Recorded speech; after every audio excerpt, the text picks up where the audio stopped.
Unlocking criminals' device using biometric data. In the context of Tensor, the ultimate goal of this component's milestone is to create the necessary mechanisms to enhance the capabilities of law enforcement agencies. This enhancement will be achieved by providing them with resources to process data from criminal scenes efficiently. There are many tools under development within Tensor, particularly in Work Package 3, which focus on data processing. These data often take the form of images, videos, voice prints, physiological data, and so on. These pieces of information can be extracted from various sources, such as crime scenes or other databases. However, another primary source that we aim to tap into is the suspect's mobile phone. Based on the overarching architecture of the Tensor framework, our component serves as a pivotal pillar in enabling access to one type of data source. In this context, our primary objective is to bypass the main limitation we face, gaining access to a suspect's mobile device. This task presupposes a set of conditions, which we will discuss later. The most robust protection mechanism for a mobile device is the user authentication system, which may include fingerprints, PIN codes, and other security measures. Therefore, the ultimate goal of our toolkit is to identify and exploit vulnerabilities within these authentication mechanisms, allowing us to access the device's shared memory. The pertinent question is what Tensor offers beyond the current state-of-the-art. There are numerous tools proposed in literature and available commercially, both from academia and industry, that provide similar capabilities. However, these tools are often prohibitively expensive and require a high level of technical expertise to operate. This effectively precludes many law enforcement agencies from using these tools due to a lack of specialized personnel. Tensor's vision is to enable collaboration among different law enforcement agencies, ensuring all have access to the same information efficiently and without bureaucratic hurdles. A key motivation for our component is to create a tool that requires no technical expertise to use. As we will demonstrate in our upcoming demos, we have achieved this with the first version of our tool. Let's begin by discussing why we chose to focus on identifying and exploiting the user authentication process. Mobile devices feature a variety of sensors and hardware elements that support user authentication, which is essential for accessing the phone. Different devices are equipped with different types of sensors. This is a double-edged sword. While it enhances security, it also presents a significant challenge for an attacker to bypass this hardware. Moreover, a vulnerability in one sensor does not necessarily cascade to all of the different mobile devices. Therefore, we decided to target the user authentication process itself. This process, commonly associated with a PIN code or fingerprint screen, varies among manufacturers who customize it to their specifications. However, the fundamental principles of security design remain consistent, allowing our methodology to be applicable to a broad range of devices within the same family. Lastly, an area of particular interest to us, which we will explore in dedicated slides, is the incorporation of trusted execution environments as secure elements in the latest generation of mobile devices. The offerings of this technology component aim to assist in the data acquisition process from a suspect's mobile device. We outline a detailed methodology enabling law enforcement agencies to leverage two potential attack vectors for unlocking mobile devices. We will later explain that the first attack targets PIN-based authentication mechanisms prevalent in modern or older Android phones, while our second attack implements in action a recent CVE discovered in Android devices. Both of the aforementioned attacks aim to bypass user authentication mechanisms. The innovation lies in the practical application of known vulnerabilities and the enhancement of the exploitation process using machine learning technologies, which will be elaborated on subsequently. Once access to the device is gained, an automated data acquisition process begins, searching default and accessible folders for images or videos. The success of this process hinges on the data being unencrypted, otherwise, we cannot accurately identify the file header structure or the data itself. From a research standpoint, we have begun exploring methods to circumvent the security of embedded security elements found in modern Android phones. Given the recent integration of these elements into mobile devices and the scarcity of public research on the subject, our work has the potential to significantly impact the security of these trusted elements. Previously, we discussed bypassing user authentication mechanisms on Android phones. In this section, we will delve into the specific functionalities of our offerings. Recall from the previous slide that we introduced our first attack on PIN-based authentication mechanisms. This attack is essentially a proof of concept that demonstrates how we can utilize cost-effective rubber ducky hardware to crack PIN codes. A rubber ducky is a USB device that emulates a human interface device, allowing for the rapid injection of keystrokes, or in our case, various PIN sequences. Our current implementation employs a statistical model to determine the most suitable PIN codes to attempt, ordering PINs based on characteristics like occurrence probability. This information was extracted from existing studies on PIN password complexities and the preference for certain PIN combinations in the general population. These studies show that most people use a 4-digit PIN on their mobile phones, and, as seen in the table above, some PINs are particularly common. A set of 20 common PINs could potentially unlock 20% of smartphones. The first version of this offering has already been implemented, as we will demonstrate in our upcoming demos. Our short-term vision involves exploring more intelligent techniques to determine the next PIN to attempt. These techniques, which are yet to be explored, will rely on newly constructed machine learning models to predict more appropriate PINs for testing, assuming access to relevant training databases. This approach will also help us circumvent additional countermeasures that increase the time allowed for the user to provide the next input after an invalid PIN attempt. To extend the applicability of the exploitation toolkit, we have also investigated exploiting the authentication mechanism itself. This was achieved by leveraging the common vulnerability, CVE 2022-20465, identified in Pixel 6 devices, allowing us to instantly bypass the lock screen and access the device's files and images. This type of attack exploits a logical error in Android's authentication logic, which occurs when a new SIM card is inserted while the device is in a locked state.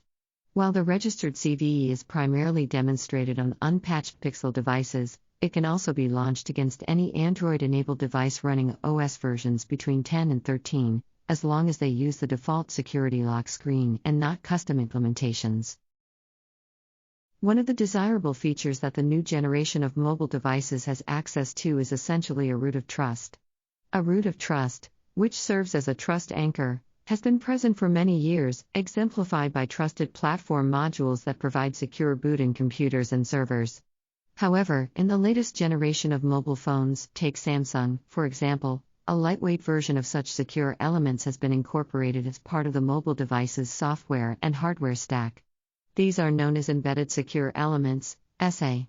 ESE was introduced in February 2020 by Samsung, with the release of the Samsung Galaxy S20 product line, and it's usually included along with the Exynos SoC. The S3K250 ESE that we consider as a single-chip solution, soldered to the printed circuit board, PCB, of the mobile, and has a tiny form factor. The challenge in this context is to identify potential methods of accessing data securely stored in the ESE, not to compromise the security element itself, as that would violate its core trust property, but to find a pathway from the host operating system. Since the ESE essentially operates as an oracle, receiving requests and providing responses, we are exploring ways to use the ESE as an oracle without the authentication occurring. This approach could potentially allow us to access data, such as fingerprint secrets, stored within it. Towards this direction, we have identified two specific types of attack vectors, both requiring the physical access to the device. The two main attack vectors are first targeting the logical interface between ESE and the host system, known as the Rich Execution Environment, REE, and secondly a possible hardware-assisted side channel attack on the ESE. We will target the first method by utilizing the logical interface between the ESE and send specially crafted messages to the ESE in order to leak its sensitive contents or even gain code execution within it. As a first step towards this process, we have opened a communication channel with the ESE in an attempt to map out all the different commands it supports. Investigating what and if any improvements or changes have been made to that secure element from the original attack surface presented in the papers presenting the specific attack vector titled Chip-Chop Attack. Now, regarding the certain prerequisites that we must consider when using our component in Tensor, some of the highlighted points, previously mentioned briefly, are also summarized here for better transparency. First and foremost, all of our previous methodologies, while adaptable for multiple devices within the same operating system family, will be demonstrated on a specific set of devices using our proof-of-concept attacks on them. A generic exploit for all types of mobile phones is not possible, due to the many manufacturer differentiations, as mentioned before. Another important aspect we need to highlight is the time complexity of our attacks. It is crucial for us to find a balanced interplay between efficiency and the number of authentication attempts, in order to obtain access in a timely manner. This does not mean instantly or in near real time, but, for example, within a week. Additionally, and without this being a heavy assumption, we assume that law enforcement agencies have physical access to the phone, for instance, if seized from a crime scene. Our aforementioned attacks cannot be instantiated remotely, as our tools require a physical connection to the phone. Finally, as it pertains to the potential exploitation of the essay, we recognize that this is a new dimension that the community is still researching. Therefore, we have decided to adopt an onion-based approach. This means that we have begun investigating the potential exploitation of communication interfaces, as previously mentioned, under numerous assumptions. By assumption, we mean that initially, we assume an authenticated process on the host is attempting to communicate with the essay, and that we have already gained access to the phone. If we manage to do this, then we will have peeled the first layer of the onion, so to speak. This will allow us to weaken the trust assumption and determine how far we can go in finding such exploits. When it comes to the usage of our component in use case 2, our tools are often employed before any other data extraction can occur from the mobile device. This is necessary since data from mobile devices cannot be accessed if the device remains in a locked state. The scenario where our component is leveraged is as follows. The National Bureau of Investigation Laboratory in Finland takes over the smartphone discovered at the crime scene. They decide to unlock it. After potentially successful unlock, they decide to extract crucial information from it. Then Tensor advances to subsequent steps or other components aiming to extract fingerprints from the device or useful information from pictures located. Our component above is circled in blue, while the data tensor aims to extract from it, in green. In this demo, we will showcase the CVE exploit. We start with a locked phone. We don't know the PIN code, so we need to bypass the user authentication screen. Keep in mind that at this stage, the phone has no SIM card. We grab any SIM card suitable for the phone and insert it into the device.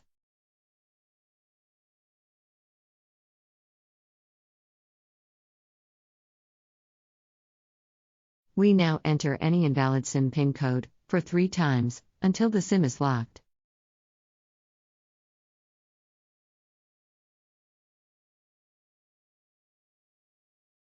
Since this is a SIM card we own, we know its PUC code and enter it now correctly. Notice the blue box, as this is the PUC code for our demo SIM. The SIM accepts the PUC code and prompts us to enter a new SIM PIN. This is all part of the exploit process. As we can see, after the SIM card got resetted with a new PIN code, the device was fully unlocked. The bug here lies deep within the Android framework source code, but in essence, when the authentication screen for the SIM card was dismissed, it also triggered a dismissal of the actual user authentication screen.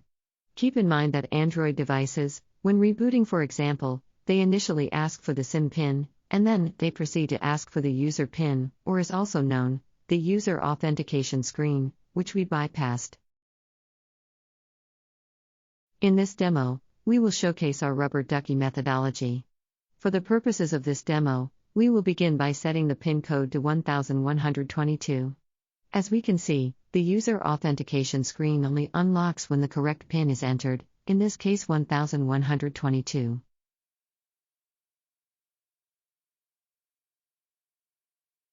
We now lock the phone and insert our pre-programmed rubber ducky hardware device. With the press of a button, we initiate our attack.